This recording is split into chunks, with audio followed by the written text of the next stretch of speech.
하셨습니까? 맛있게 드셨어요? 예.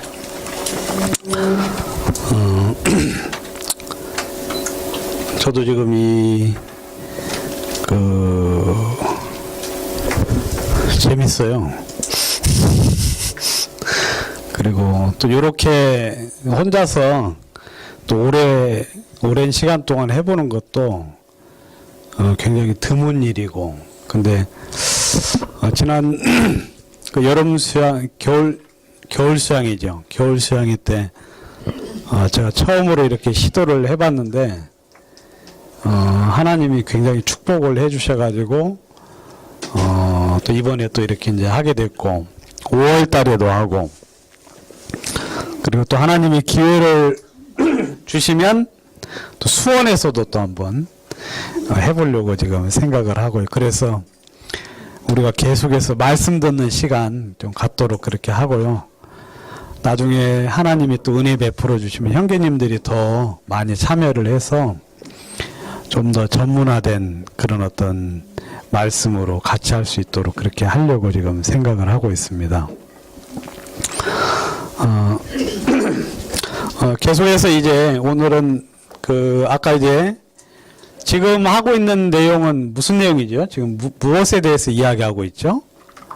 우리가 성경을 하나님이 기록을 하셨는데, 하나님이 기록을 하셨다면 다른 책들과 무슨 차별이 있겠는가, 그 부분에 대해서 지금 이야기를 하고 있는 거거든요.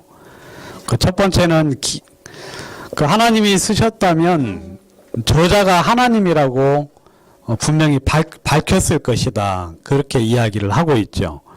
그래서 이 세상에 이제 수많은 책들이 있죠.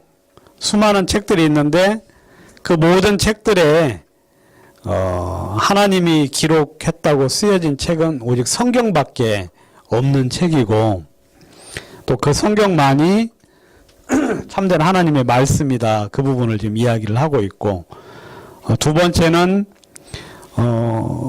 사람이 쓰지 않은 다른 내용들이 있어야 된다 하고 이야기를 하고 있는데, 첫 번째 아수르 제국을 통해서 아수르가 멸망하기도 전에 하나님이 멸망에 대해서 미리 말씀을 하셨고, 또 멸망이 그냥 단순한 제국의 멸망이 아니라 그 나라가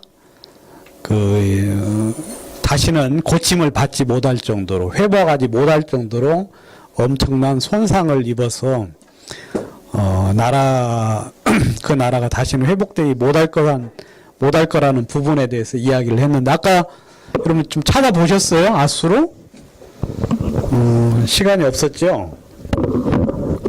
근데 아수르가 보면은 진짜 회복하기 힘든, 또 여러분들이 집에 가셔서 한번 찾아보세요. 아수르 제국이 현재 어떤 상태에 있는가 하고 찾아보면 여러 많은 나라의 어떤 침략을 받고, 그리고 박해를 받아가지고 굉장히 지금도 곤란한 상황이 있다는 것들에 대해서 이야기를 했습니다. 두 번째는 이제 바벨론 제국에 대해서 좀 이야기를 해보도록 하겠습니다.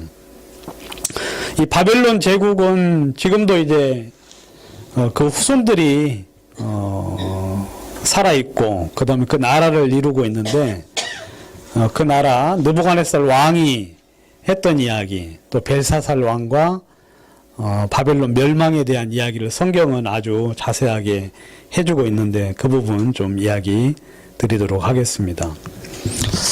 성경에 이제 느부갓네살 왕이 나옵니다. 이 느부갓네살 왕은 바벨론의 큰 제국을 이룬 굉장히 큰 나라인데, 유다 민족들이 이제 느부갓네살 왕에게 항복을 하라고 하나님께서 이 느부갓네살 왕을 하나님이 이렇게 불러서 또 세우셨다 하고 이야기하고 있어요. 근데 이 느부갓네살 왕이 현재 지금 이 이야기는 다니엘서 4장에 나오는 내용인데, 천하에 거하는 백성들과 나라들과 각 방언하는 자들에게 조서하노라 그랬는데, 조서라는 건 뭐냐면 칙령을 내리는 거지. 왕의 이름으로 어떤 사실들을 이제 사람들에게 공고를 붙여서 모든 사람에게 알게 하는 그런 내용인데, 이분이 이야기하기를 원하노니 너에게 많은 평강이 있을지어다. 지극히 높으신 하나님이 내게 행하신 이적과 기사를 내가 알게 하기를 즐겨하노라. 크도다 그 이적이여, 능하도다 그 기사여. 그 나라는 영원한 나라고 그의 권병, 권병이라는 거 이제 파워를 말하는데, 파워 좀 어려운 말로 썼죠. 그의 힘은, 그의 권세는 대대에 이르리라 하는 이야기를 이 느부갓네살 왕이 직접 이 조서를 내려가지고 엄청난 양의 그 조서를 내려서 이렇게 이제 그 사람들에게 알게 했는데, 그러니까 여러분들이 이제 생각할 때 오히려 그 일반 사람들이 하나님을 잘 몰라요. 그런데 하나님께서는 이제 이 세상이 그냥 어떤 하나님의 세상이긴 하지만 또 하나님께서 사람을 통하여 다스리시기 때문에 이 세상의 권력자들을 향하여서 하나님께서 당신의 뜻을 보여줄 때가 굉장히 많이 있습니다. 그래서 이 느부갓네살 왕은 하나님의 능력을 힘입어서 또 하나님의 그 꿈이라든지 여러 가지 많은 일들을 통해서 하나님의 살아계심을 이 사람이 이제 알고 나서 이런 이야기를 했거든요. 이건 약간 여러분 배경 설명이 좀 필요한데, 이 느부갓네살 왕이 꿈을 꿨어요. 꿈을 꿨는데 굉장히 이제 큰 나무가 이제 자라는 꿈을 꿨죠. 큰 나무가 자라서 막 가지가 뻗치고 그 뻗친 가지에 수많은 새들이 와서 이제 삽니다. 그리고 그 밑으로는 이제 짐승들이 이제 짝을 이루고 이렇게 살고 있는데, 갑자기 이제 그 나무가 이제 베어져요. 베어져 가지고 모든 게 흩어지고, 그런 꿈을 이제 이 느부갓네살 왕이 꾸었거든요. 아까 이제 하나님께서 문자를 통해서, 글씨를 통해서 이제 하나님의 뜻을 보여주기도 하시는데, 하나님이 꿈을 통해서도 하나님의 뜻을 보여준다고 이야기 드렸지 않습니까? 근데 이 느부갓네살 왕이 이제 그 꿈을 꾸고 나서 이 꿈이 도대체 무슨 내용인지 알고자 했어요. 도대체 이 나무가 자라가지고 막 무성의한데 거기에 새들이 와서 깃들고 그렇게 이제 되는 상태에서 갑자기 나무가 베어지고, 그 꿈을 꾸고 나서 이게 도대체 무슨 내용인가 하고 이제 생각을 해서, 그 당시 이제 그 점쟁이들, 철학자들, 박사들, 아무튼 지성인들을 전부 다 불러 모아서 이 꿈이 무슨 꿈인가 해석을 해달라고 요청을 했어요. 근데 이제 아무도 꿈을 해석을 못하는 거죠. 그러니까 이제 이제 막 사람들 다 이제 죽이라는 이제 그런 어떤 엄명이 내려졌는데, 이제 그 꿈에 대해서 이제 느부갓네살 왕이 이제 굉장히 알고 싶어 했는데, 그때 이제 한 사람이 다니엘을 이제 이제 불러오게 해서 다니엘이 꿈을 이제 해석을 해줍니다. 그 꿈을 이렇게 이제 들었는데, 느부갓네살 왕의 꿈을 이 다니엘이 들었는데 굉장히 다니엘이 얼굴이 그냥 새카맣게 변하면서 할 말을 이제 잃는 거예요. 왜냐하면 굉장히 징조가 안 좋은 꿈이었거든요. 그래서 이제 왕이 하는 말이 솔직하게 이야기를 해라 해서 이제 다니엘이 이야기를 합니다. 뭐라고 하냐면, 이 꿈은 당신의 원수들에게 이루어졌으면 좋겠습니다 라고 이제 시작을 하는데, 그 나무는 느부갓네살 왕을 상징을 하는 거예요. 여러분, 이 세상에서 가장 위대한 왕국이 어디냐면 바벨론 제국이에요. 그 바벨론 제국에 그 벽이 있잖아요. 이 도성의 벽들은 전부 다 이 부조로 되어 있어요. 부조가 뭔지 알죠, 여러분?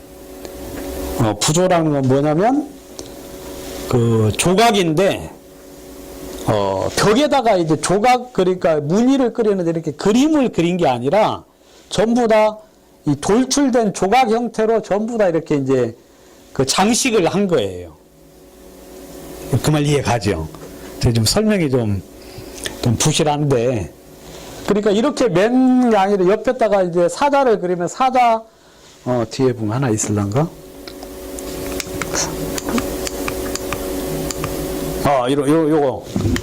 요거 있죠, 요거.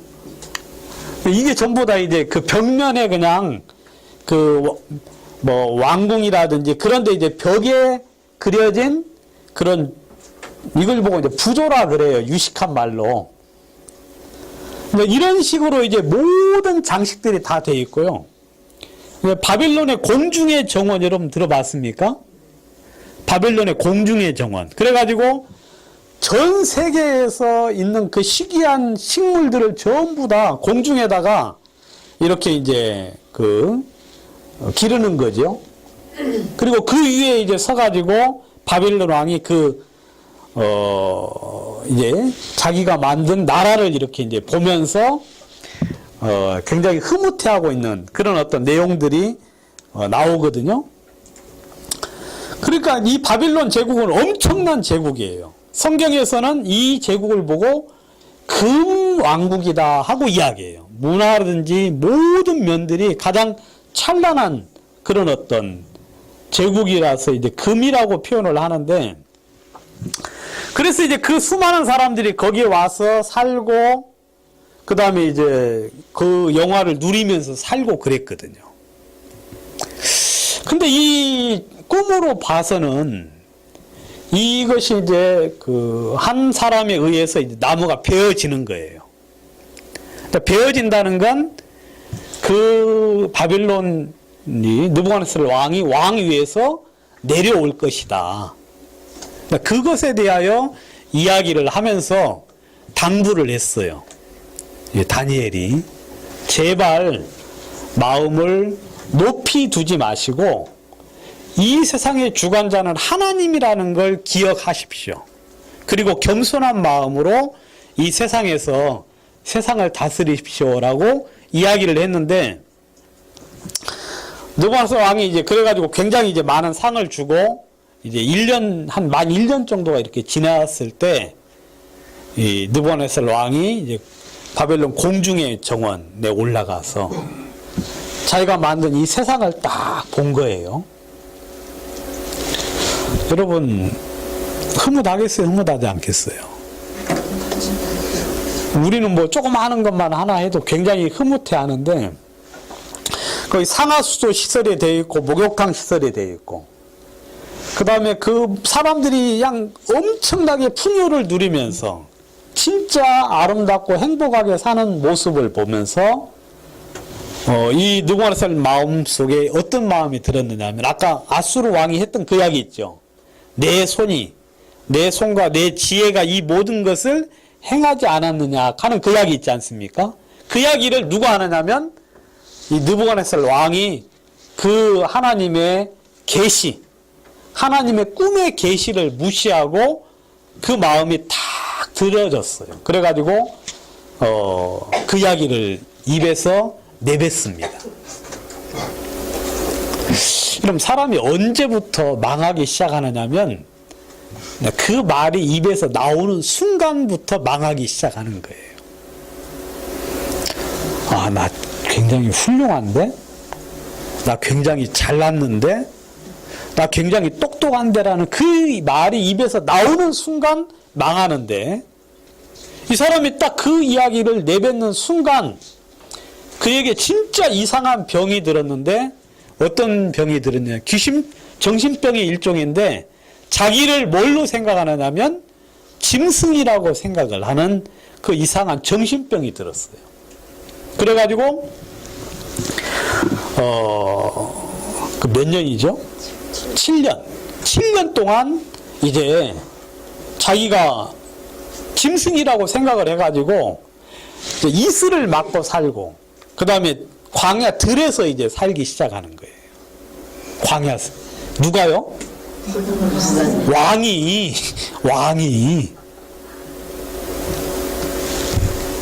가지고 막 손톱이 엄청 길고, 머리는 산발이 되고, 그래가지고 7년 동안 그렇게 이제, 이슬을 맞고 살아요. 여러분, 그러면 어떻게 되겠어요? 그러면은 뭐 나라 자체가 완전 엉망이 되고 다른 사람에 의해서 나라가 이렇게 넘어가야 되잖아요. 그런데 7년 후에 이 사람이 뭔가를 하나 이제 깨닫게 되는데, 이 모든 것이 누구로 말미암아 왔다? 하나님으로 말미암아 온 것이라는 사실을 마음에 딱 깨달아요. 그걸 딱 깨닫는 순간 다시 뭐가 되느냐면 다시 왕 위에 복직을 합니다. 뭐 이런 일은요 있을 수가 없어요. 왕은 보통, 이 대통령이나 왕은 여러분 하루만 그 자리를 비워도 유태롭게 되는 게 왕이거든요. 그러니까 보통 왕들이 이제 외국에 이렇게 나갈 때 보면 굉장히 걱정을 많이 해요. 그래가지고 초기 때는 나갈 수가 없어요. 왜냐하면 자리 비우면 쿠데타가 일어나가지고 그냥 다른 사람에 의해서 그 나라가 이제 지배를 당하기 때문에.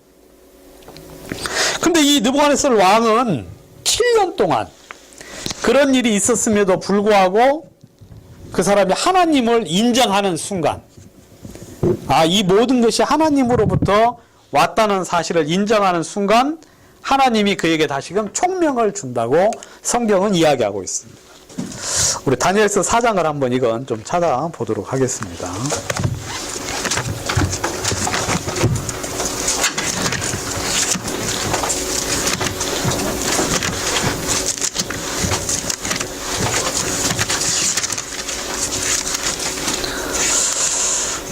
사장 페이지 1237페이지.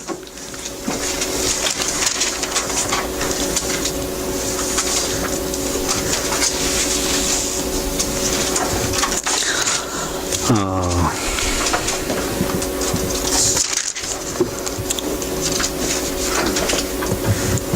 28절 한번 보겠습니다. 4장 28절. 이 모든 일이 다 느부갓네살 왕에게 임하였느니라. 이건 지금 조서의 내용이에요. 지금 읽는 것은 그 앞에 1장 1절부터 해가지고 완전히 조서의 내용을 지금 쭉 기록한 내용인데, 자기가 스스로 그렇게 밝혔어요. 12달이 지난 후에 내가 바벨론 궁의 지붕에서 거닐세 나 왕이 말하여 가로되 이 큰 바벨론은 내가 능력과 권세로 건설하여 나의 도성을 삼고 이것으로 내 위엄의 영광을 나타낸 것이 아니냐 하였더니, 이 말이 오히려 나 왕의 입에 있을 때 하늘에서 소리가 내려 가로되 느부갓네살 왕아 내게 말하노니 나라의 위가 내게서 떠났느니라. 내가 사람에게서 쫓겨나서 들짐승과 함께 거하며 소처럼 풀을 먹을 것이요 이와 같이 7대를 지내서 지극히 높으신 자가 인간 나라를 다스리시며 자기의 뜻대로 그것을 누구에게 주시는지 누구에게든지 주시는 줄을 알기까지 이르리라 하더니, 그 동시에 이 일이 나 느부갓네살에게 응함으로 내가 사람에게 쫓겨나서 소처럼 풀을 먹으며 몸이 하늘 이슬에 젖고 머리털이 독수리 털과 같았고 손톱은 새 발톱과 같았느니라. 여기 보면 여러분, 이 세상의 그 지도자들은 누가 세우시느냐 하면 하나님이 세우셔요. 하나님께서. 여러분 절대 그냥 어떤 사람에 의해서 누구에 의해서 세워지는 게 아니라 하나님께서 인간 나라를 다스리시는 거예요. 인간 나라를. 여러분 지금도 여러분들을 다스리시는 분이 하나님이에요. 여러분 잘 안 믿으시는데, 여러분 참새 한 마리가 떨어지는 것도 하나님이 허락지 아니하면 떨어진다 떨어지지 않는다. 우리 참 믿기는 참 잘 믿어요. 믿기는 참 잘 믿는데 마음은 입은 잘 믿는데 마음은 참 안 믿어지죠. 그죠, 여러분? 믿어져요? 아멘. 그러니까 여러분 진짜 참새 한 마리도 하나님이 허락지 않으면 떨어지지 않는다. 하나님은 여러분들이 머리털까지도 다 세신 바 되었다. 하나님이 자꾸 여러분들 보고 그러시죠. 좀 샴푸로 감아라. 그냥 샴푸로 감으면 머리카락이 덜 빠지잖아요. 그죠? 비누로 감으면 좀 더 빠지거든요. 제가 많이 해봐서 아는데. 근데 하나님은 이제 머리털까지도 다 세신 바 되셨다. 그러니까 하나님은 이 모든 세상을 전부 다 알고 계셔요. 그리고 주관하고 계셔요. 주관자라는 건 뭐냐면 하나님이 핸들링 한다 이거예요. 핸들. 여러분 핸들링 들어보셨죠? 운전할 때 핸들을 잡고 있는 사람을 핸들링 한다 그러는데, 그래서 어디로 갈 건가 무슨 일을 할 건지 전부 다 그 주관하시는 분이 하나님이시거든요. 근데 이거 믿으셔야 돼요. 믿으면 복이 있어요. 여러분 하나님은 여러분들 한 명 한 명에 대해서 그렇게 주관하고 계실 뿐더러 특별히 느부갓네살 왕에 대해서 주님께서는 이야기하고 계시는 거예요.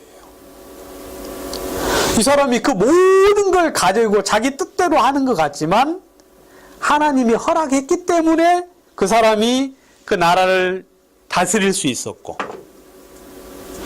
이 사람 마음속에 사람의 딱 교만한 마음, 이 모든 것이 나로 말미암아 된 것이 아니냐는 그 말을 하는 순간 하나님이 그를 위에서 왕위에서 패하게 하고 그리고 사람들에게 쫓겨나게 되어서 7년 동안을 그렇게 지냈어요. 기한이 차서 느부갓네살 왕이 하늘을 우러러 보았는데 총명이 다시 돌아왔다 그랬어요. 총명이 다시 돌아왔다. 여러분들이 하나를 우러러 보는 순간 아시겠습니까? 하나님을 기다리는 순간, 하나님을 찾는 순간 여러분들에게 하나님이 총명을 주십니다. 여러분 이 다니엘도 이런 것들을 들었을 때 그냥 뭐 해석을 바로바로 하는 게 아니라 하나님께 들고 나가서 하나님께 물어봐요. 그러면 주님이 그에게 해석을 보여주시거든요. 그래서 이 사람이 마음에 깨닫는 것이 이 모든 것이 하나님으로 말미암아 된 것을 깨닫고 깨달았을 때 그가 다시 왕위에 올라왔고, 그래서 이 조서를 지금 있는 그대로 쓰는 거예요. 여러분 이 4장 1절부터 마지막 절까지가 뭐냐면 조서의 내용이에요. 여러분 부끄럽지 않겠습니까? 그래 안 그래요? 이런 이야기를 사람들에게 이야기한다는 것, 그거 부끄럽고 진짜 차마 그런 이야기는 숨기고 싶은데, 그런데 여러분 아시는 건 뭐냐면 하나님을 발견하면 나의 연약함이나 나의 잘못된 것을 드러내는 것이 아무런 허물이 되지를 않아요. 왜냐하면 하나님을 발견하는 순간 그 모든 속에 만족과 그 다음에 기쁨이 있기 때문에 자기가 낮아지면 낮아질수록 하나님이 더 높임을 받기 때문에 그런 사실들에 대해서 숨길 수 없게 되는 거죠. 여러분 사람이 언제 훌륭해지느냐, 언제 당당해지느냐, 언제 사람들 앞에 담대해지느냐. 여러분 돈이 많으면 사람이 좀 당당해지지요. 그죠 여러분? 잘 모르실 거예요 여러분들은 아마. 저는 이제 왕년에 해봐서 아는데 돈이 많으면 사람이 당당해져요. 그 다음에 또 인물이 좋으면 또 사람이 또 당당해져요. 그 다음에 공부를 잘 하잖아요. 그러면 어깨에 힘이 들어가요. 좋은 차를 타고 다니잖아. 아까 말한 그 뭐죠? 제네시스 타고 다니면 목에 힘이 좀 들어가요. 좋은 옷을 입으면 또 그렇게 됩니다. 근데 내가 최고로 그러면 그럴 수 있는데 또 다니다 보면 나보다 또 더 좋은 차 타고 다니는 사람 있어요, 없어요? 그 사람 앞에 가면 또 쫄아요, 안 쫄아요? 쫄죠. 그리고 또 공항에 갔는데 거기 막 정우성이라든지 김태희라든지 막 그런 사람 있으면 또 어때요? 또 한쪽으로 팍 처박혀가지고 아이고 나는 진짜 아무것도 아닌가 막 하는데 사람이 되는 거죠. 이 사람들 근데 우리가 모든 면에서 그럴 수 없으니까 우리는 항상 어때요? 상대적으로 그런 어떤 자신감을 가지고 살거든요. 그러니까 항상 비굴하게 사는 거죠. 왜냐하면 그런 것들이 부족한 부분이 참 많으니까. 근데 하나님을 마음에 모시잖아요. 그러면은 하나님을 모신 사람들은 진짜 모든 면에 담대해져요. 뭐가 있어서 사람들 앞에 자신을 의시되는 게 아니라 무엇을 얻었기 때문에? 하나님을 얻었기 때문에. 그럼 진리를 마음에 가졌기 때문에 이 사람은 마음속에 참된 만족과 기쁨이 있는 거죠. 뭐가 있어서 기쁨이 있는 게 아니고. 그러니까 사람들 앞에, 모든 사람들 앞에 내가 항상 같은 모양으로 쓸 수 있게 되는 거죠. 여러분, 하나님을 발견한 사람은 자신의 연약함을 드러내는 걸 부끄러워하지 않습니다. 왜냐하면 근데 오히려 그게 더 좋은 거예요. 내가 연약할수록 누가 더 높임을 받으니까. 하나님이 높임을 받고, 내가 못날수록 우리 주님이 더욱더 영광을 받으니까 바로 하나님을 아는 사람들은 자신의 연약함에 대해서 더 이상 매이지 않게 되는데, 바로 느부갓네살 왕이면서도 조서를 있는 그대로, 이걸로 치면 이제 우리 간증이잖아요. 그죠, 여러분? 간증을 사람들 앞에 써서 보냈어요. 여러분, 이런 이야기는 어디에만 있냐면 성경에만 있어요. 성경. 이건 사람들이 쓸 수가 없어요. 사람들이 쓸 수 없는 오직 성경에만 있는 말씀인데, 그래도 이제 느부갓네살 왕이 뭐 계속 그런 건 아니고 이제 잊어버리죠. 사람들이 이제 망각의 동물이라서 또 시간이 지나가면 이제 또 교만해지고 하는데, 그 다음 왕이 이제 누구냐면 벨사살 왕이에요. 벨사살 왕. 이거 이제 미켈란젤로가 이제 그린 벨사살 왕의 만찬이라는 이제 그 그림인데, 여기 보면 이제 이렇게 그 환상 중에 쓴 이제 이 글자가 이제 여기 있다고 이렇게 이제 표시가 되어 있는 건데, 이 느부갓네살 왕이 이제 이제 여러 대 이제 후에 이제 벨사살 왕이 이제 또 왕위에 올랐어요. 이 사람이 이제 바벨론의 마지막 왕인데,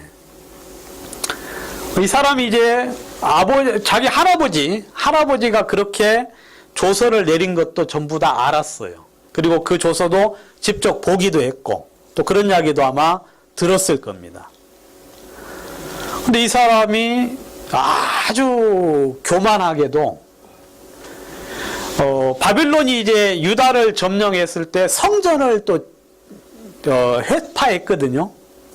거기서 또 성전의 기구들을 가지고 왔어요. 뭐 금대접 같은 거, 그런 기구들을 전부 다 가지고 바벨론 이제 곳간에 이제 가서 보관을 하고 있었는데, 이 사람이 잔치를 할 때 막 금, 은, 동, 목석으로 만든 신상들을 전부 다 세워놓고 거기다가 절을 하기 시작하는 거예요.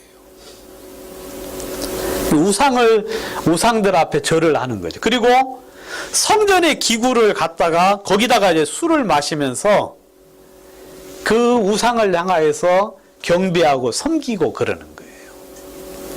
한참 이제 막 사람들이 취하고 그렇고 한참 이제 잔치를 베풀고 있었는데, 갑자기 한쪽 벽면에 손이 하나 나타났어요. 손이 하나 나타나서 거기다가 글자를 진짜 겁나겠죠. 여러분 이런 환상 여러분 이제 더 이상 없으니까 안심하시고. 근데 거기 이제 쓴 글자가 뭐냐면 메네 데겔 우바르신. 메네 데겔 우바르신이라는 거예요. 왜 이야기를 하느냐면 이 글자가 이제 나타나니까 이 벨사살 왕이 다시 누구를 불렀느냐면 다니엘을 불렀어요. 다니엘을 불러가지고 또 이제 이야기를 듣습니다. 다니엘이 딱 보고는 알았어요. 딱 보고 알았거든요. 이게 무슨 뜻인지. 하나님 이 메네 데겔 우바르신 이게 무슨 뜻이냐면 하나님이 재었다. 그리고 나눴다. 그리고 그리고 뭐죠? 한번 찾아보도록 하죠.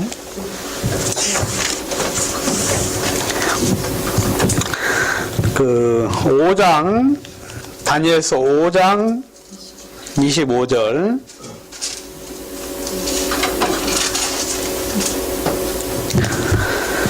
기록한 글자는 이것이니 메네 데겔 우바르신이라. 그 뜻을 해석하건대 메네는 하나님이 이미 왕의 나라의 시대를 세워서 그것을 끝나게 하셨다 하며, 데겔은 왕이 저울에 달려서 부족함이 배었다 하며, 베레스는 왕의 나라가 나누어서 메대와 바사 사람에게 준바되었다 함이니이다. 메네는 세다는 뜻이에요. 그 다음에 데겔은 달았다는 뜻이고, 내가 세었고 세어서 달았는데 달고 나서 나누었다 그 뜻이에요. 그러니까 세어서 저울에 달아서 나누었다 그 말이에요. 하나님께서 이 사람을 카운팅했어요.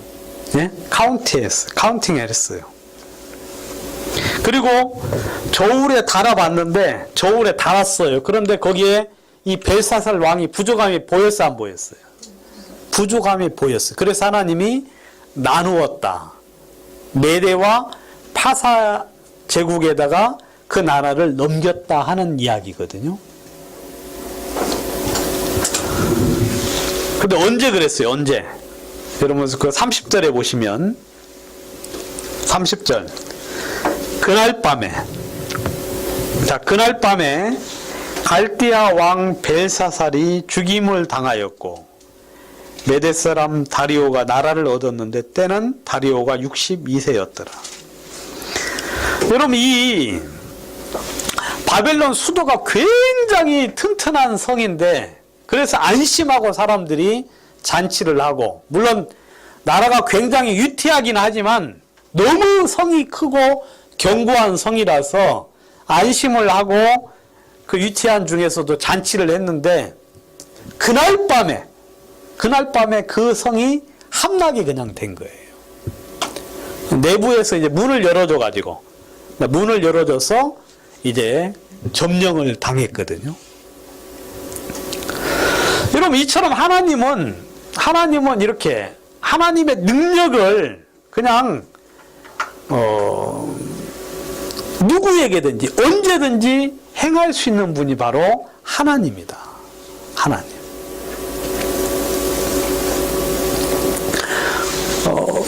그리고 나서 이제 그냥 망하는 거죠.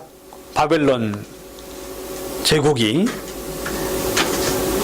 바벨론이 소돔과 고모라 같이 되고, 거기 보면 처할 자가 없을 것이고, 여기 보면 이제 바벨론 제국인데 여러분 잘 보세요. 소돔과 고모라 같이 될 것이다 그랬죠. 여러분 소돔과 고모라 성이 지금 흔적도 없이 사라졌거든요. 흔적도 없이.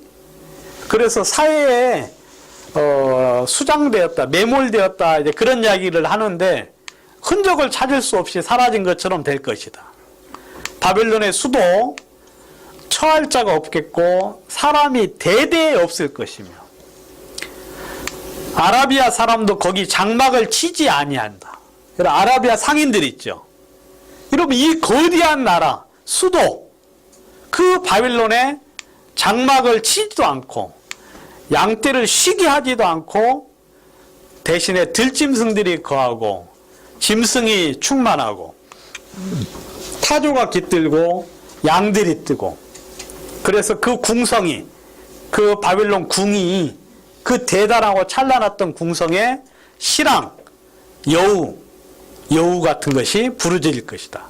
화려한 전에는 들깨가 울 것이고 그때가 가까우니 곧 오래지 않게 된다 하고 이야기하고 있어요.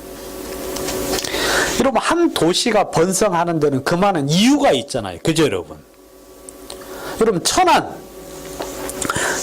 천안 삼거리라 해가지고 예전에 그쪽으로 모든 물류가 이렇게 통했기 때문에 천안이 예로부터 물류의 그 교통 요충지였거든요. 한동안 외면받다가 서울에 있는 그 대학들이 천안으로 다 갔어요, 안 갔어요? 갔죠, 여러분? 왜냐하면 거기가 교통이 좋고 서울하고 가깝고 그 다음 교통 요지거든요.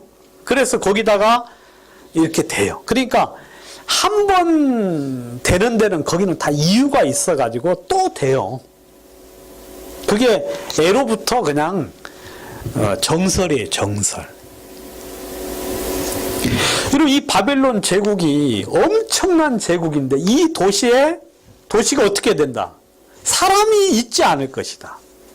이 도시가 다시는 건설되지 않을 거라는 그런 이야기죠. 근데 실제로 그렇게 됐어요. 이제 다시 한번 딴 데 보면 이 땅을 멸하여 사람이나 짐승이 거기 거하지 못하게 하고 영정이 황폐케 하리라.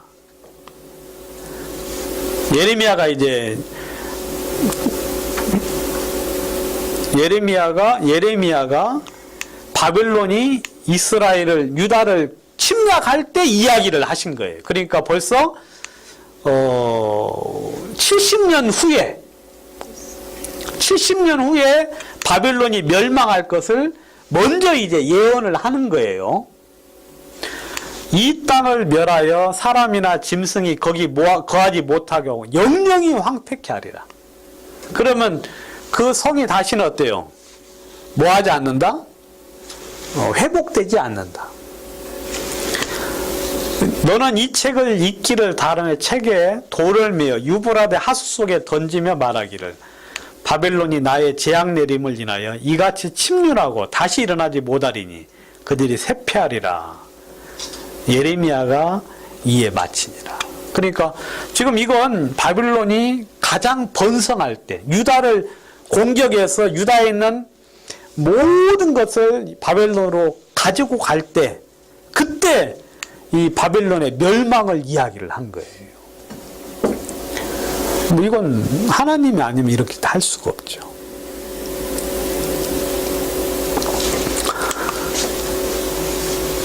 이게 이제 바벨론 유적 당시 기록인데, 이 사람이 이제 그 독일 고고학자인데 18년 동안 바벨론 유적을 발굴을 했어요. 18년 동안. 여러분 성경을 이렇게 보면은 바벨론 제국에 대해서 여러 군데 이야기했어요, 안 했어요? 대단하다고 이야기했죠. 근데 흔적이 없어요. 흔적이. 그러니까 사람들이 믿지를 못하는 거죠. 뭐 근처에 가봐도 아무런 흔적이 없어요. 근데 이 당시 사람들이 굉장히 멍청해가지고 그냥 위에 없으면 없는 것으로 알았는데, 이 바벨론 이 유적이요, 지하 15m에 있는 거예요. 그러니까 땅이 그냥 흙이 15m를 덮쳐가지고 아예 그냥 그 매장이 된 거예요. 매장. 그래서 성경을 보면 있는데 눈으로 보면 없어가지고 사람들이 믿지를 못했는데, 이제 그 고고학자가 이때 처음 뭘 개발했느냐면 땅을 파서 유적지를 찾는 것을 개발을 했어요. 그때 이제 발명을 한 거지. 그래가지고 파보면 있다는데 아무리 파도 있나? 근데 15m를 내려가니까 요런 것들이 이제 나타나기 시작했다. 이건 이제 초기 때 이야기고. 막 속에 엄청난 것들이 이제, 뭐, 바빌론은 여러분들이 찾아보세요. 그러면 그 유적들이, 대단한 유적들이 있거든요. 바빌론의 그, 뭐, 개선문 같은 거 있잖아요. 그런 게 지금 대형 박물관에 그냥 바빌론 제국이라고 따로 이렇게 되어가지고, 이 유적이 보관이 되어 있어요. 지금도 사람이 살지 않아요. 지금도. 아예 황폐한 채로 그렇게 머물러 있죠. 여러분, 성경을 여러분들이 읽잖아요. 성경을 읽으면 여러분들이 똑똑한 사람은 성경에서 돈을 볼 수 있어요. 그럼 거기는 과학이 있어요. 성경 속에는. 그리고 성경을 여러분들이 자세히 읽어보면 거기에 대단한 보물들이 숨겨져 있어요. 여러분, 그 스탠다드 오일이라고 여러분 들어보셨죠? 스탠다드 오일이라고. 그 오일 왕이 누구죠? 오일 왕. 록펠러가 오일 왕이에요?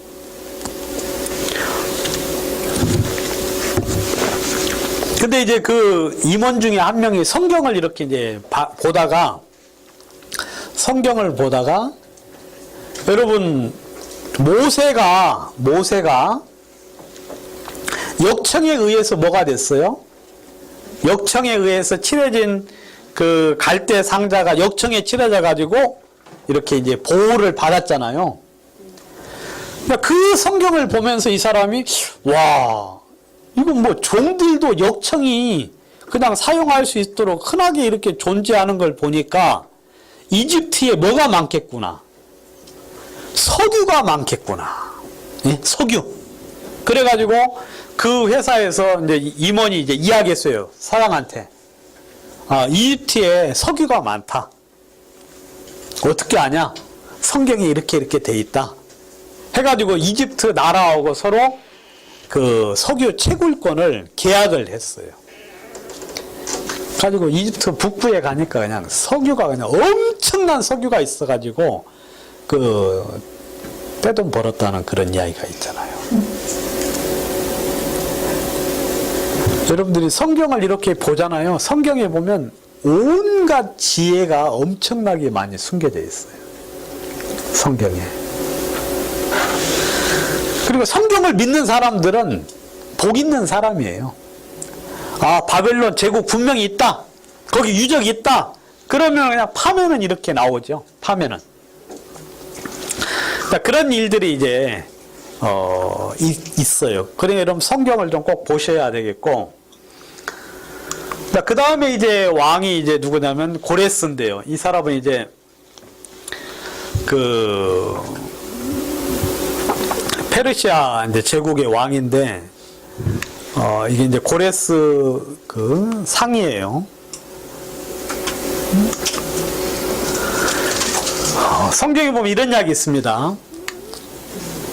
나 여호와가 이같이 말하노라. 바빌론에서 70년이 차면 내가 너희를 권고하고 나의 선한 말을 너희에게 실행하여 너희를 이곳으로 돌아오게 할 것이다 라고 예레미야 29장에 이야기하고 있어요. 아까 요건 예레미야 어디 갔어요? 이건 예레미야 51장 이야기죠. 51장에서 바벨론이 멸망할 걸 이야기했죠. 그죠 여러분? 근데 여기 보면 예레미야 29장에서 지금 이때는 유다가 포로로 잡혀가기 전이죠. 그죠 여러분? 잡혀가기 전인데 너희가 잡혀갈 것이고 잡혀간 후에는 어떻게 될 것이다? 70년 만에 다시 이 땅으로 돌아오게 할 거라는 그런 이야기를 해주고 있는 거예요.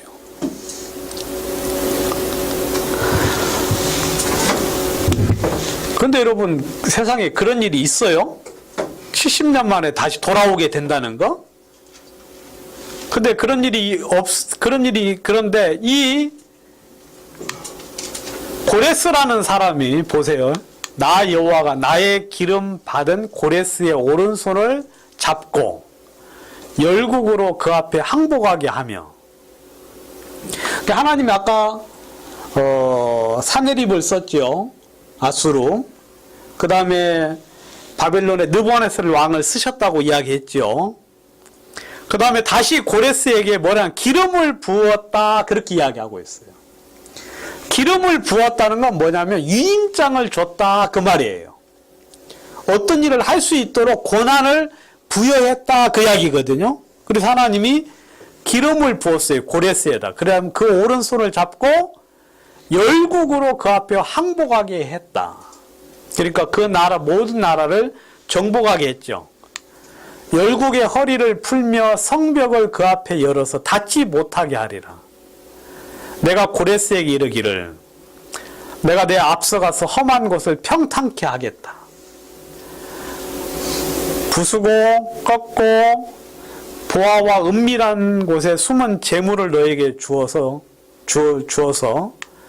너를 지명하여 부른 자가 나 여호와인 줄을 알게 할 것이다 라고 이사야 45장.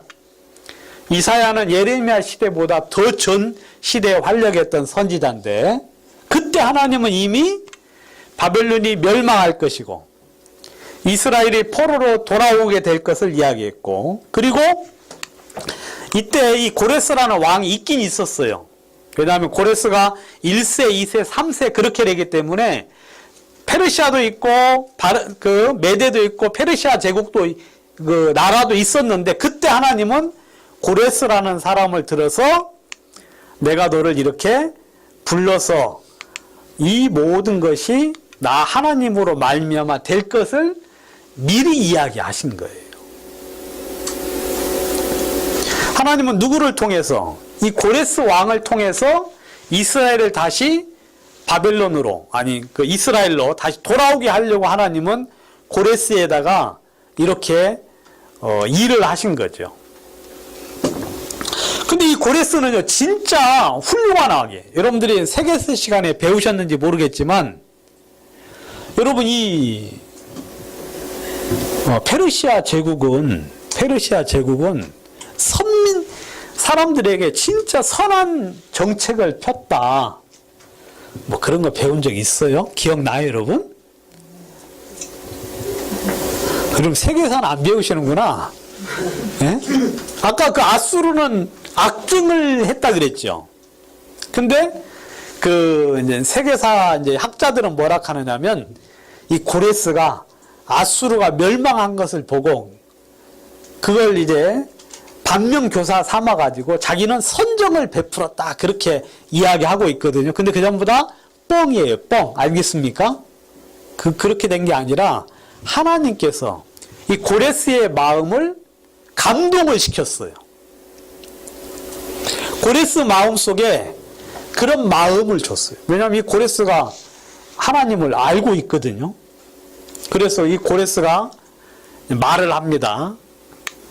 고레스는 말하노니 하늘의 신 여호와께서 다 세상 만국을 내게 주셨고, 뭐라고 이야기하고 있어요? 이 고레스는 아까 느부갓네살 왕이나 그 아수르 사람처럼 그렇게 말하고 있지 않죠? 그죠, 여러분? 이 세상 만국을 하나님이 내게 줬다. 그리고 나를 명하셔서 예루살렘 전을 건축하라고 하셨다 그랬어요.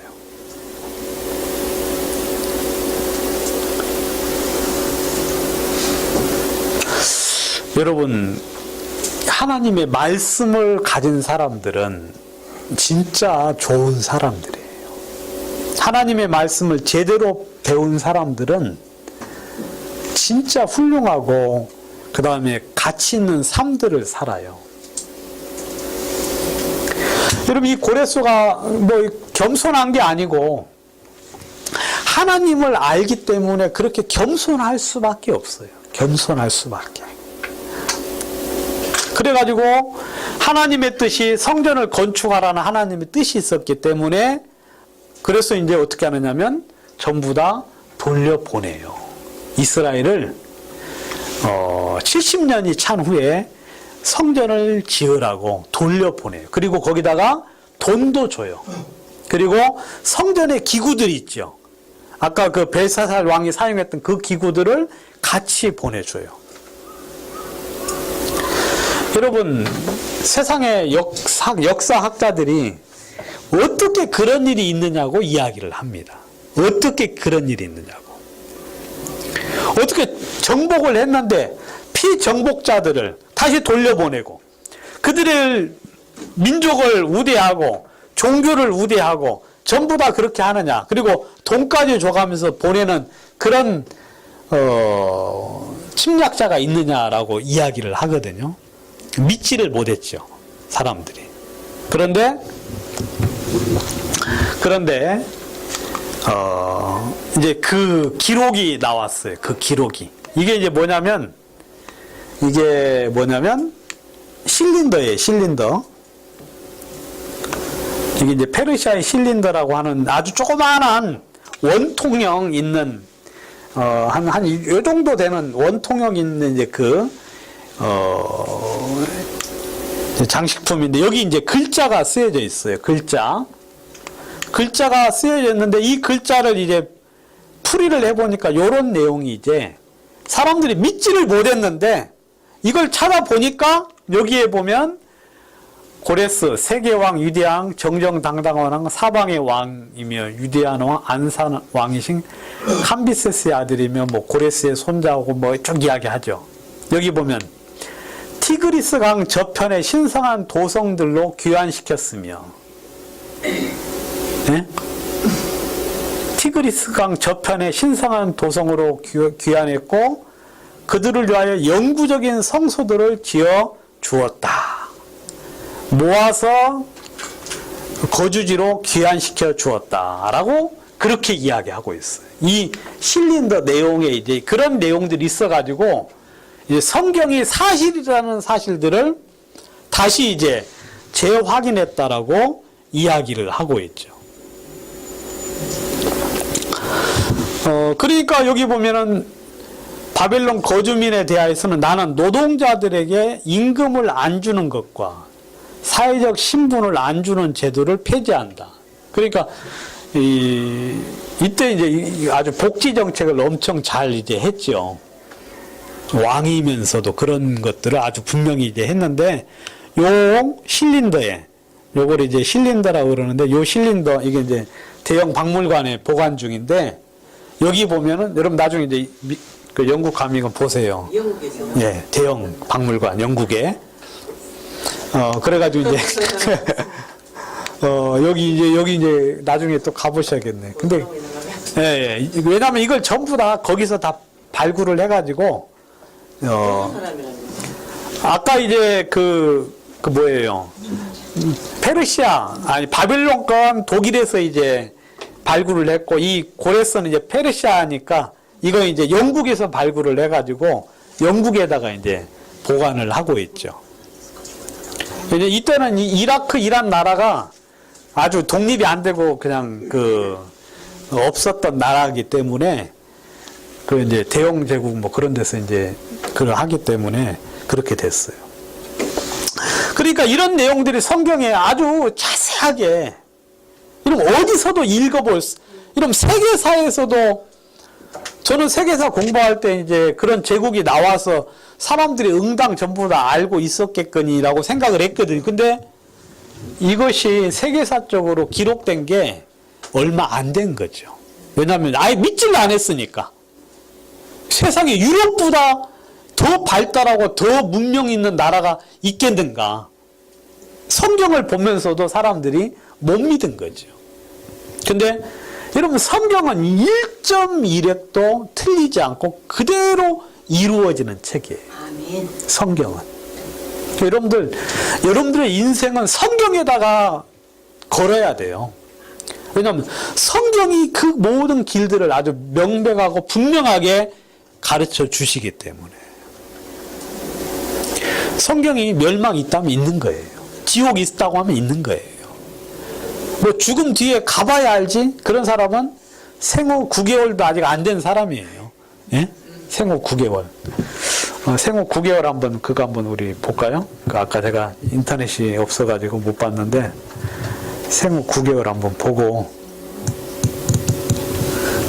보고 나서 그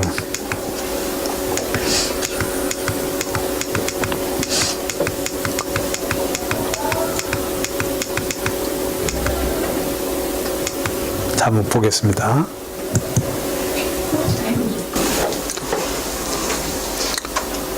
이제 그 부분은 이제 그렇게 이제 마치고 그리고 이제 성경이 이제 하나님의 책이라는 것은 이제 가장 차별점은 뭐냐면 온전히 보존되고 가장 널리 보급된 책이어야 된다. 그렇게 이야기했죠. 여러분 성경이 이제 번역 현황을 보면 하나님께서 사람들에게 이 성경을 읽혀야 돼요. 그죠, 여러분? 왜냐하면 하나님의 책이니까 더 많은 사람이 봐야 되고 더 많은 사람들에게 전달을 돼야 되기 때문에 여러분 성경이 베스트셀러인 건 아시죠, 여러분? 예? 성경만큼 많이 팔리는 책이 없어요. 근데 이 성경이 무슨 재미가 있습니까? 성경은 무슨 뭐 소설책 같지가 않잖아요. 알면 재밌어요. 알면 재밌어요? 아주 정답만 말씀하시니까. 성경은 진짜 여러분 재미로 보는 책이 아니에요. 그리고 성경은 유행 타지도 않지요. 성경은 그냥 감정이 전혀 없는 아주 건조한 책이죠. 건조한 책.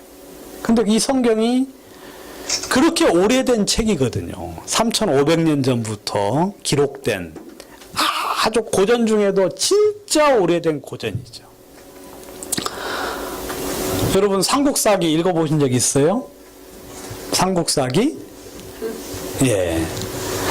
읽어봤는데 그거 뭐 옆에다 놓고 한 10번 읽어보신 분? 그런 책 없죠. 그 다음에 삼국유사. 그 다음 뭐 중용 같은 책 읽어보셨어요, 여러분? 맹자?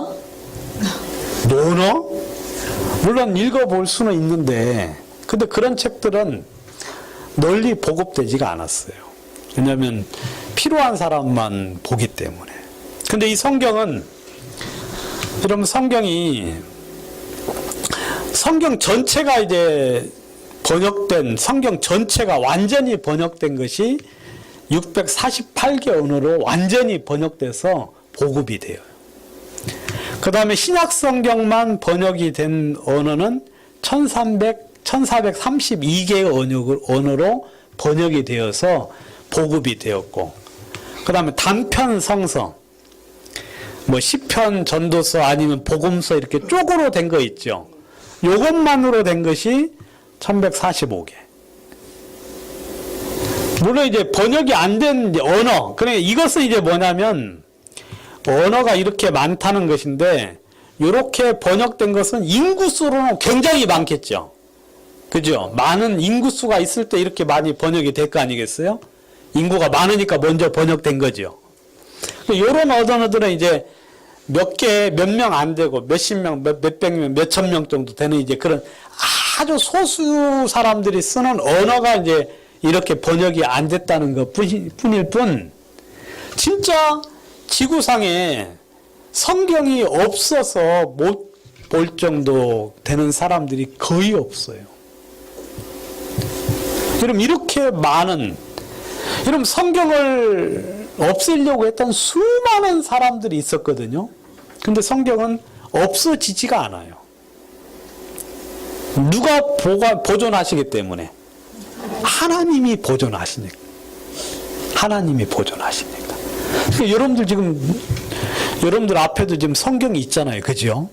근데 이 성경이 온전히 보존이 되었어요. 그리고 완전하게 보존이 돼서 지금 여러분들에게 모세가 쓴 것이 그대로 전달이 됐어요. 세상에 그런 책들은 없어요. 그런 책은. 그 다음 이건 이제, 여러분 이스라엘에는 이제 특별한 직업이 하나 있죠. 서기관이라는 직업. 그죠, 여러분? 물론 우리나라에도 뭐 1등 서기관, 2등 서기관 있는데, 뭐 전혀 이제 다른 것이고, 서기관은 뭐만 하느냐면, 성경만 뭐 하는 거예요?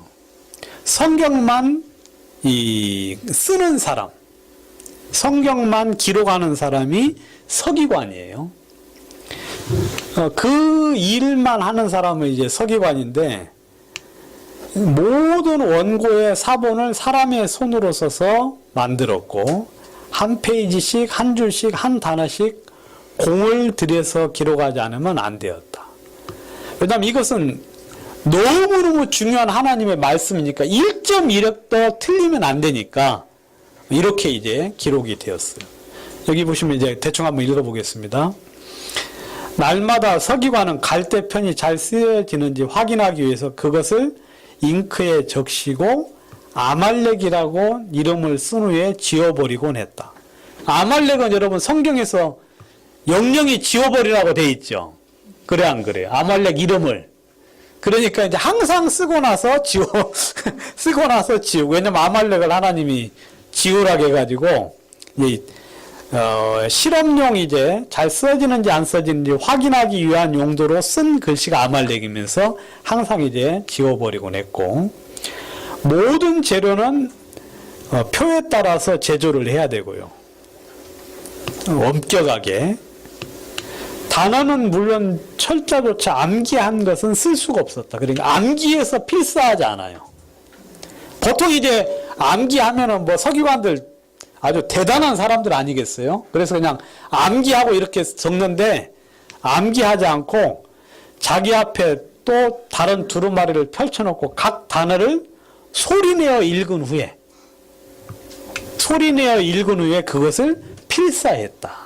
그러니까 이 사람들은 진짜 율법을 맡은 사람들이기 때문에 사명이 다른 게 아니라 한 글자도 틀리지 않고 기록을 해야 된다. 이게 이 사람들 전통이었어요. 전통. 네 번째, 하나님의 이름을 쓰기 전에는 경외하는 자세로 펜을 닫고, 나는 하나님의 이름이 거룩이 여김을 받게 하려고 그분의 이름을 쓰고 있다 말해야 된다. 뭐 어떤 데는 그냥 하나님 글자를 쓰기 전에는 이제 뭐 목욕도 하고 막 그렇게 하고 쓴다 그러는데, 아무튼 하나님이라는 단어를 쓸 때는 경외하는 마음으로 썼죠. 그 다음에 완성 후 30일 이내에 편집자가 원고를 검토하되 철자, 단어를 세면서 점검하고, 중앙에 있는 단어가 원본의 중앙에 있는 단어와 동일한지 확인했다. 아무튼 이제 중요한 건 뭐냐면, 아주 한 글자 한 글자 진짜 임무를 충실히 해가지고 이 오류가 나지 않도록 그렇게 이제 보관을 했어. 그러니까 서기관들은 계속 필사해서 보관하고, 필사해서 보관하고, 필사해서 보관하고. 그러니까 막 여기저기 전체에 그냥 보관을 하는 거예요. 보관을. 근데 이제 뭐 너무너무 이제 양이 많고 한데, 진짜 결정적인 이제 일이 한번 있었는데, 뭐냐면 뭐 여러분들이 잘 아는 사회사본이라고 하는 거 있잖아요. 이 사회사본이 발견을 하고 난 이후에 뭐 주변에 11개 동굴에서 이제 이 사본들이 발견이 됐는데, 이 사회사본을 통해서 확인된 것이 뭐냐면, 성경의 그 단어들이, 그 사본들이 완전하게 일치한다. 성경이 절대로 완전하게 보관이 되어 있다는 그런 사실들을 여기서 이제 발견을 한 거예요. 사회사본을 통해서. 근데 여러분들 뭐 이런 이야기 다는 이제 못 해드리니까 여러분들이 뭐 필요하신 분들은 집에 가셔서 좀 보시는데, 여러분 중요한 건 뭐냐면, 하나님께서 이 성경을 당신의 책이기 때문에 수많은 사람들에게 읽게 하고 보게 하고 보급을 했고, 그것뿐만 아니라 완전하게 보존을 해서, 좀 여러분들이 보시는 성경 보시면 완전하게 보존된, 물론 지금 이건 좀 번역의 오류는 있어요. 번역이나 여러 가지 많은 오류는 있지만, 그렇지만 우리가 하나님의 뜻과 하나님의 이 교리를 아는데 전혀 부족함이 없는 완벽한 형태의 말씀으로 보관이 되었다고 성경은 이야기하고 있죠. 이게 이제 바로 하나님의, 이 성경이 하나님의 말씀이라는 아주 명백한 사실인데, 여러분들이 한번 이제 한번 조용히 이제 그런 부분들을 생각을 해 보시고, 과연 이 성경이 믿을 만한가? 내가 내 인생을 걸고 이 성경에 내 인생을 걸 만큼 이 성경이 가치 있고 진리적인 책인지는 여러분들이 한번 생각을 해 보시면 좋겠고, 그 어리석은 자는 하나님이 없다고 이야기를 하죠. 어리석은 자는. 근데 이런 사람들의 특징은 뭐냐면, 하나님이 없다고 하는 사람들은 분명히 그의 소행이 부패해요. 그리고 가증되어요. 그리고 선을 행하는 자가 없다고 이야기. 여러분들이 이 세상에서 이제 어리석은 사람들, 그리고 뭐 많은 사람들을 만나보겠지만, 성경은 이렇게 이야기해요. 하나님이 없다고 하는 어리석은 사람들은 이들의 삶은 반드시 이렇다 하고 이야기하고 있어요. 여러분, 하나님 믿지 않는 사람들하고는 여러분 믿으면 안 돼요. 하나님 믿지 않는 사람들은 절대로 이 사람들은 성경은 단정을 지었어요. 분명히 부패하다. 그 다음에 그의 소행은 가증하다. 여러분, 이 가증하다는 건 뭐냐면 악한 정도가 아니고요. 악한 정도가 아니라 그의 마음 씀씀이가 너무너무 악하고, 그 다음에 용서될 수 없을 정도로 타락되어 있는 것을 가증이라고 이야기하거든요. 근데 하나님이 없다고 하는 사람들은 그렇다고 이야기하죠. 하나님이 인생을 구별 살피사 지각을 사용해서 하나님을 찾는 자가 있는가 보려 하신즉 다 치우쳐서 선을 행하는 자가 없고 하나도 없다. 그렇게 이야기하고 있죠. 하나님께 나아가는 사람들은 분명히 알아야 되는 건 하나님이 계신 것, 그거 알아야 됩니다. 하나님 계신 것. 그리고 또 한 가지는 하나님이 분명히 보상하신다는 것. 죄에 대해서는 심판하시고, 그 다음에 하나님을 찾는 자에게는 상 주시는 것. 이 두 가지 여러분들이 반드시 알아야 된다라고 성경에는 이야기하고 있어요. 그래서 여러분들이 눈에 보이지 않는 하나님인데, 이 하나님을 여러분들이 그가 계신 것에 대해서 여러분들이 분명히 아셔야 돼요.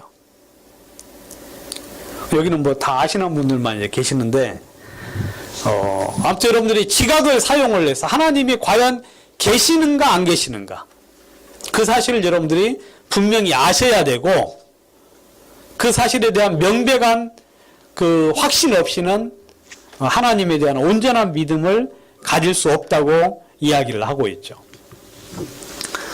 하나님의 진노는 이제 죄인들에게 나타나는데, 왜냐하면 하나님은 하나님을 알만한 것을 저희 속에다가 보여주셨어요.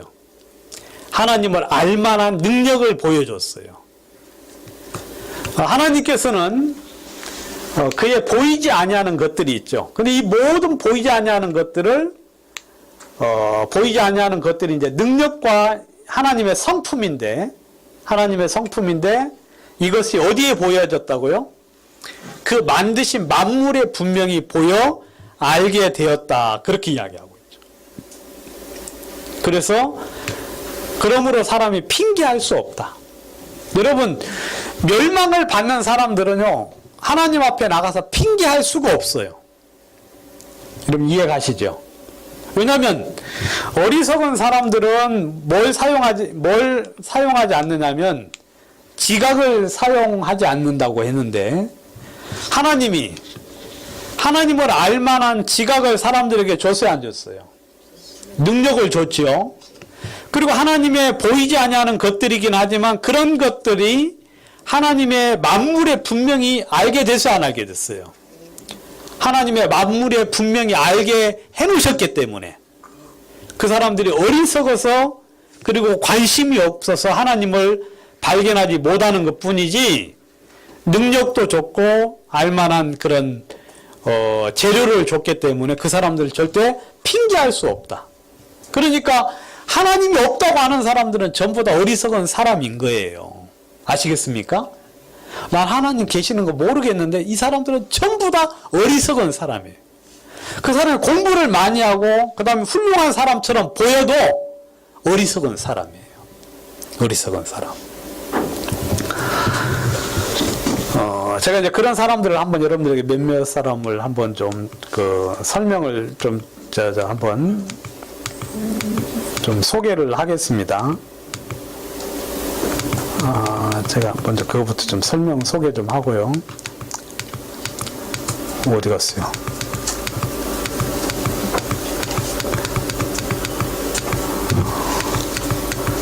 죄송합니다.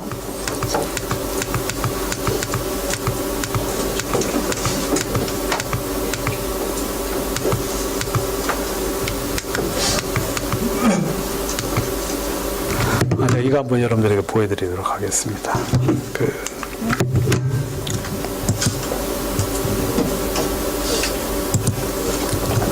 제가 좀 그 어리석은 사람들을 한번 이제 좀 찾아봤어요. 그 무신론자들의 망언이라고 쓰면은 여러분들이 검색이 안 되고 검색할 때는 무신론자들의 명언하고 쳐야 검색이 돼요. 근데 명언이 아니라 망언이지, 망언.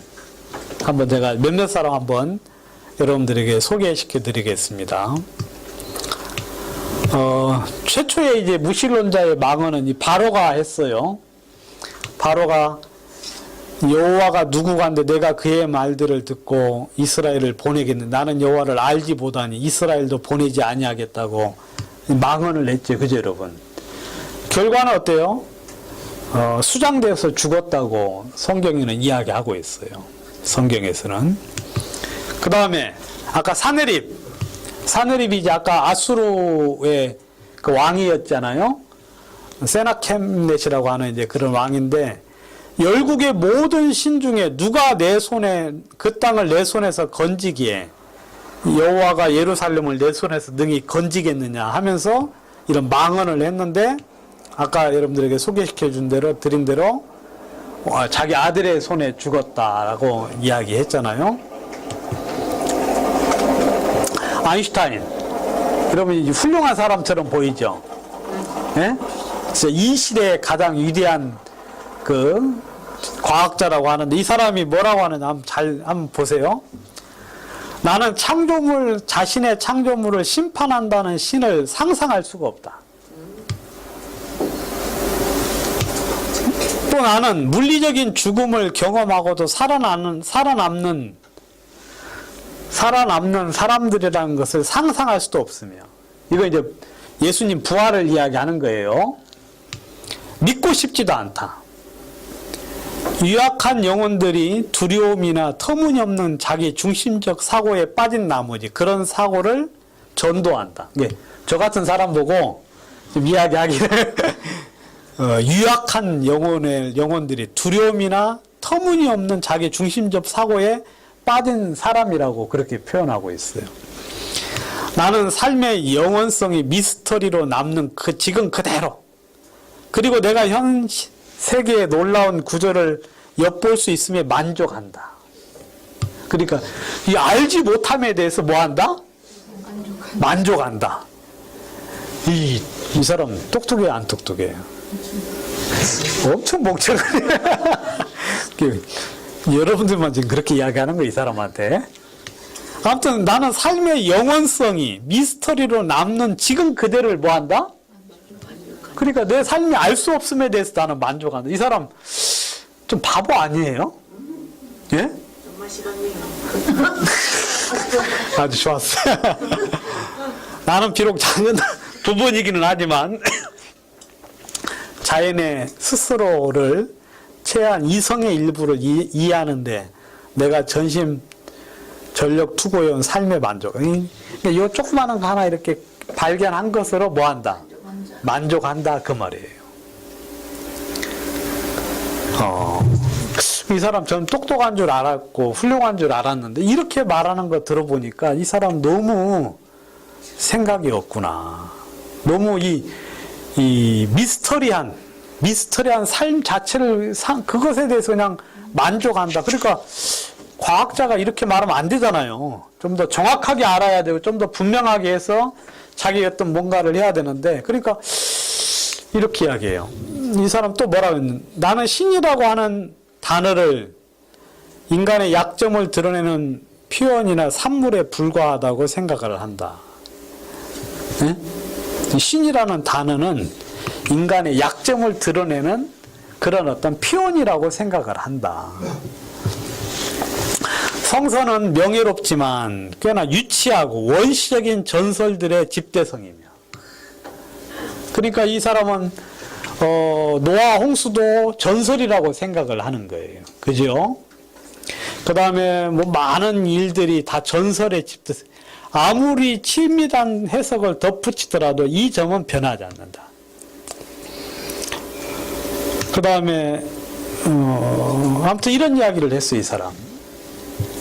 여기 이 사람이 이제 보면은 이 사람이 이제 제가 이건 전부 다 위키백과에서 가져온 거예요. 신뢰성은 위키백과에서 가져왔는데 뭐 그것도 뭐 신뢰성이 있다고는 할 수 없지만 그래도 이제 제가 본 거 이 사람이 공산주의자로 활약을 했다고 그 FBI에서는 이제 그렇게 추정을 해요. 공산주의자. 그래서 독일에서도 공산주의자들의 본거지이며 해학 장소로 자기 집을 내주었다라고 이제 그렇게 이제 위키백과에 설명을 하고 있거든요. 그러니까 이 사람은 이제 그 공산주의적인 어떤 사고들 그런 쪽에 영향을 많이 받은 사람일 수도 있다. 물론 이제 이건 정확하진 않지만 제가 이걸 보고는 이 사람 똑똑한 사람이 아니구나 그렇게 생각을 했어요. 그 다음에 니체는 신이 죽었다고 말한 사람이잖아요. 그죠? 근데 이 사람 결과를 보세요. 89년에 정신병원에 입원하여 마지막 생애 10년을 어디서 보내요? 정신병원에서 보내요. 니체가 이렇게 뭐 고통을 통해 정신이 성장하고 새 힘을 얻게 돼. 이 사람 약간 좀 이상해요. 고통을 통해서 정신이 성장하고 힘을 얻는다. 이건 그래. 그러니까 이상해. 무신론이란 증명이 불필요한 즉각적인 사실이다. 이 사람이 이제 이런 이야기를 했다니까요. 근데 아이러니컬하게 이 사람 집이 성경 보급소로 사용이 되고 있어요. 이 사람 집이 현재 그래서 이제 아무튼 10년 동안 마지막 죽기 10년 전까지는 정신병원에서 그냥 살다가 회복되지 못하고 죽었다 그렇게 이야기하고요. 여러분들이 알고 있는 세상의 철학자들이니 그 다음에 세상이 위대하다고 일컬어지는 사람들 그 마귀가 이제 이렇게 높여놓은 거거든요. 절대로 여러분들이 쫓아가면 안 돼요. 뭐 이기적인 유전자라고 쓴 사람 있죠. 요즘 뭐 한참 많이 떠도는 이기적 유전자. 근데 그 사람이 무신론 협회 그거예요. 그러니까 아주 찰스 다윈의 신봉자예요. 신봉자. 그러니까 여러분들이 세상에 베스트셀러라고 하는 거 믿지 말고요. 세상에서 유명하다고 하는 어떤 그런 사람들의 그런 이야기. 왜냐하면 한번 찾아봐요. 이렇게. 해밍웨이. 모든 생각할 줄 아는 사람은 무신론자이다. 이거 도대체 말이 돼요?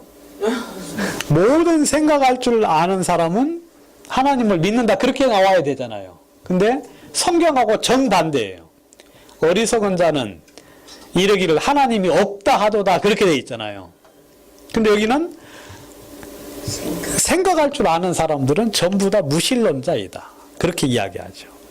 근데 보세요. 이제 죽을 어떻게 52년도에 2번 항공기 사고를 당해요. 기적적으로 생還했지만, 기적적으로 생還했어요. 그러니까 하나님이, 저는 이제 이렇게 해석을 해요. 제 개인적인 생각인데, 하나님이 기회를 주시는 거예요. 알겠습니까? 기회를 주셔요. 뭐, 2번의 항공기 사고를 당해서 기적적으로 생활해야 하면은 좀 그런 일들을 통한 마음을 좀 낮추고, 아까 느부갓네살 왕처럼, 예? 그런 일을 당하면은 마음을 낮추고 하늘을 우러러 쳐다보면서 자신을 돌아보고 해야 되는데, 안 그래요. 가지고 말년에 사고의 우울증에 시달리다가, 그래서 엽총으로 자살했다. 예? 해밍웨이. 여러분 이거 알았죠? 엽총으로 자살한 거. 그러니까 결국 자신의 삶에 만족할 수 없는 그런 어떤 삶들을 살았죠. 이 말 자체가 이 사람이 얼마나 어리석은 사람인지, 뭐 노인과 바다니 뭐 무기여 자립거니 하고 이제 써서 뭐 노벨상을 타기는 탔지만 그렇다는 것이죠. 프로이트는 이제 정신 정신 분석가에서 이 사람은 혁명적이라고 일컬어지는 사람인데, 종교는 단지 당신이 믿는 어떤 환상일 뿐이다. 인간이 신을 만들어낸 것보다 훨씬 더 인간은 신이 만들어낸 것보다 훨씬 더 많은 기적을 이루어냈다. 완전 정신병자예요. 여기 보면 이제 나와요. 심신증 장애, 더불어 죽음에 대한 지나친 공포, 그 밖에 공포에 시달렸고, 그 다음에 수술을 30번이나 받았고, 친구한테 설득을 해서 자살을 돕도록 해가지고 죽었다. 그러니까 이건 이 사람이 이제, 여러분들이 그러니까 이 사람의 삶들을 한번 자세히 한번 살펴보세요. 그러면은 진짜 얼마나, 이렇게 말하는 사람들은요, 훌륭한 사람이 될 수가 없어요. 훌륭한 사람들이. 그 다음에 이 사람이 알아요, 이분? 알아요? 저는 잘 모르는 사람인데, 제가 모르니까, 넘어가고. 죄송합니다. 토마스 헉슬리. 이 사람이 이제 불가지론자의 창시자예요. 그러니까, 이제 이 당시 이제 성경을 믿고 있는 그런 시대인데, 그 시대에 이제, 불가지론. 그러니까, 모르는 것은 알 수가 없는 것은 믿을 것이 못 된다라는 이제 그런 거죠. 근데 이 사람은 이제 진화론의 수호자로 다윈의 불독이라고 이제 별명이 붙었어요. 그러니까, 진화론에 대한 철저히 신봉자인데, 이 사람이 말하는 신이 존재하는지 나는 모른다. 따라서 그의 존재를 믿는 것을 보류하고 없다고 가정하겠다. 검증되지 않은 것은 알 수 없다. 이게 불가지론이잖아요. 그죠, 여러분? 알 수 없는 건 알 수 없다 하는 건. 그러니까 여러분, 인간이 알 수 없는 것이 한두 가지가 아니잖아요. 그죠, 여러분? 근데 그런 것들을 전부 다 사용을 않는다고 쳐봐요. 그럼 여러분, 물건 사용할 수 있는 게 있겠어요? 그러면 핸드폰 제대로 알아요, 몰라요? 그거 다 빼서 이제. 예? 그 다음에 자동차 어떻게 돌아가는, 자동차는 뭐 대체 이해는 가죠. 인터넷 어떻게 해야 되는지 알아요, 여러분? 이게 어떻게, 이게 막 동영상이 막 저쪽으로 넘어가요? 모르면 이제 그거 못 쓰고, 그러면 어떻게 되겠어요? 바보 천치처럼 살아야 되는데, 우리는 모르지만 실제가 있는 걸 알고 쓰고 그 다음에 이용하고 있지 않습니까? 근데 이 사람들은 이런 엉뚱한 이론들을 만드는 사람들을 현혹시키는 거죠. 사람들에게 이렇게 이제 오해하게 시키게 되고. 다윈, 이 사람 진짜 이제 악한 사람인데, 나는 자애롭고 전지전능한 신이 살아있는 유충들의 몸속에서 그 살을 파먹겠다는 의지를 뚜렷이 드러내는 맵시 벌과를 의도적으로 창조했다는 것을 도저히 납득할 수가 없다. 무슨 말이에요? 네? 그러니까 유충을 먹는 이 벌과의 이 생물이 이렇게 먹는 것에 대해서 나는 도무지 어때요? 눈 뜨고 볼 수가 없다, 뭐 그런 말이죠. 막 유충을 파먹고 있는 이게 이제 벌새죠, 벌새. 그죠? 그런 것들을 하나님이 창조했다고 나는 도무지 이해할 수가 없다. 그런 이야기잖아요. 자기가 뭔데? 그래, 여러분, 이런 경우는 이렇게 보면 돼요.